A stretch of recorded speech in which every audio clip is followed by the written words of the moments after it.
बिस्मिल्लाहिर्रहमानिर्रहीम। अस्सलाम वालेकुम नाज़रीन, वफाकी दारुल हुकूमत इस्लामाबाद से आदिल अब्बासी एक मरतबा फिर आपकी खिदमत में हाजिर है। नाज़रीन, इस्लामाबाद में गुज़िश्ता रोज़ जो इस्लामाबाद हाई कोर्ट में केस हुआ था अडयाला जेल में, जो कैदी हैं उनसे मुलाकातियों पर पाबंदी लगा दी गई थी, जो महकमा दाखिला पंजाब ने लगाई थी, उस पर गुज़िश्ता रोज़ जो समाअत हुई थी उसी का तसलसल जो है वो आज भी जारी रहा। आज वो समाअत हुई और समाअत के बाद जो फैसला हुआ है वो ये हुआ है कि चेयरमैन पीटीआई इमरान खान से वकला को मुलाकात की इजाज़त मिल गई है। गुज़िश्ता रोज़ भी समाअत जो हुई थी उस पर मैंने आपको बताया था कि जो समाअत हुई है उसमें जो दलाइल दिए गए थे उससे यही लग रहा था कि जो फैसला है वो चेयरमैन पीटीआई के हक में आएगा और वकला को मुलाकात की इजाज़त दे दी जाएगी। तो आज इस्लामाबाद हाई कोर्ट में समाअत हुई और समाअत के बाद जो फैसला महफूज किया गया था वो यही फैसला दिया गया है कि चेयरमैन पीटीआई से मुलाकात की इजाज़त दे दी गई है वकला को, और वकला जो है अब अडयाला जेल में चेयरमैन पीटीआई से मुलाकात करेंगे। आज भी अभी 3-4 बजे के करीब जो है वो वकला जो है वो चेयरमैन पीटीआई से मुलाकात करने अडयाला जेल जा चुके हैं। ये जो 2 दहशतगर्दों को पकड़ने की बात हो रही थी अडयाला जेल के बाहर से, ये भी फेक निकली है। आईबी ने अपनी रिपोर्ट में ये इंकशाफ किया है कि ये जो 2 दहशतगर्द पकड़ने की बात हो रही है, ये जनवरी में,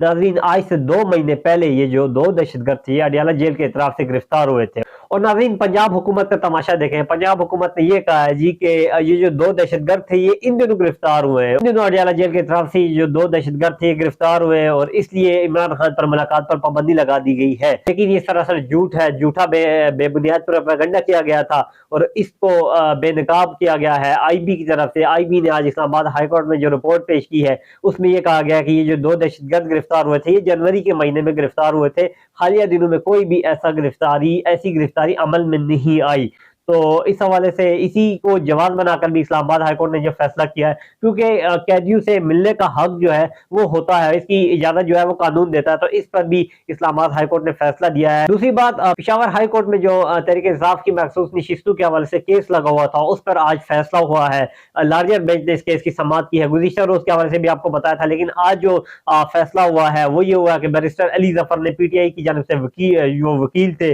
उन्होंने दलाइल दिए हैं। दलाइल जैसे ही इख्तिताम पजीर हुए तो दोनों फ्रीकेन के दलाइल जैसे इख्तिताम पजीर हुए तो लार्जर बेंच ने यह फैसला महफूज किया है और 1 बजे ये फैसला सुनाया, और 1 बजे जो फैसला सुनाया है वो ये है कि पीटीआई की जो दरख्वास्त थी वो मुस्तरद कर दी गई है। और ये मुतफिका फैसला है 5 रुकनी लार्जर बेंच का, ये मुतफिका फैसला है कि पीटीआई की जो महसूस नशिस्तों के हवाले से दरख्वास्त थी वो खारिज कर दी गई है। तो पीटीआई को पेशावर हाईकोर्ट से भी इस हवाले से कोई रिलीफ नहीं मिला। अब देखते हैं कि पीटीआई इस पर सुप्रीम कोर्ट से रुजू करती है या नहीं, क्योंकि उन्हें अब एक ही जो हल है वो बाकी रह गया है, वो यही है कि सुप्रीम कोर्ट से इस फैसले के खिलाफ रुजू किया जाए। एक और अहम बात नाज़रीन, चेयरमैन पीटीआई इमरान खान की साइफर केस और दीगर जो मुकदमात थे उनमें जमानत के हवाले से इस्लामाबाद हाई कोर्ट में पटिशन दायर हुई थी और आज जो था इस पर समाअत होनी थी, लेकिन समाअत नहीं हुई क्योंकि चीफ जस्टिस आमिर फारूक जो है वो एक मरतबा फिर बीमार हो चुके हैं, मतलब वो आज छुट्टी पे चले गए हैं, जिसकी बुनियाद पर यह केस भी इल्तवा का शिकार हो गया है और इस पर भी कोई समाअत नहीं हुई। तो देखते हैं अब ये वो कब वापस सेहत याब होके इस्लामाबाद हाई कोर्ट आते हैं और इमरान खान साहब की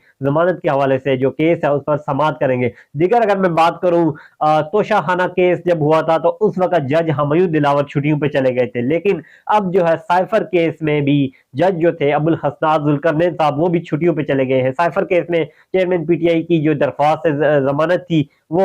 समाअत होनी थी उसकी, लेकिन साइफर केस के जो जज हैं अब्दुल हसन जुल्करनैन साहब वो भी छुट्टियों पे चले गए हैं। तो जजिस की छुट्टियों पे जाने का सिलसिला जो है एक मरतबा फिर शुरू हो चुका है। नाज़रीन एक और बात, लाहौर का हल्का है NA 130, मियां मोहम्मद नवाज शरीफ साहब जो कि जीते हैं फॉर्म 45 के मुताबिक नहीं, फॉर्म 47 के मुताबिक जीते हैं। असल में अगर देखा जाए, हकायक के मुताबिक देखा जाए तो यास्मीन राशिद साहिबा जो कि पीटीआई की रहनुमा है, सरगर्म रहनुमा है, वो जीती हैं ये, लेकिन मियां नवाज शरीफ साहब को जितवाया गया है। इस पर जावेद लतीफ साहब ने भी रात को एक इंकशाफ किया, मतलब ये मेरी न्यूज नहीं है, ये जावेद लतीफ साहब भी कह रहे हैं और उनका भी ये मानना है कि लाहौर के इस हल्के में मियां नवाज शरीफ साहब नहीं जीते। जावेद लतीफ साहब से जब सवाल हुआ कि आप जो है आपको सीट हरवाई गई है तो अब आप क्या करेंगे, आप इलेक्शन हार गए हैं, तो उन्होंने कहा जी जनाब मैं तो जब भी ऐसी कोई बात करता हूँ टीवी पे आके या कहीं भी और कि जनाब अली मेरे हल्के की रिकाउंटिंग की जाए या फलां हल्के की रिकाउंटिंग की जाए तो हमें आगे से धमकी मिलती है, चुप हो जाओ, खामोश हो जाओ। अगर खामोश नहीं होगे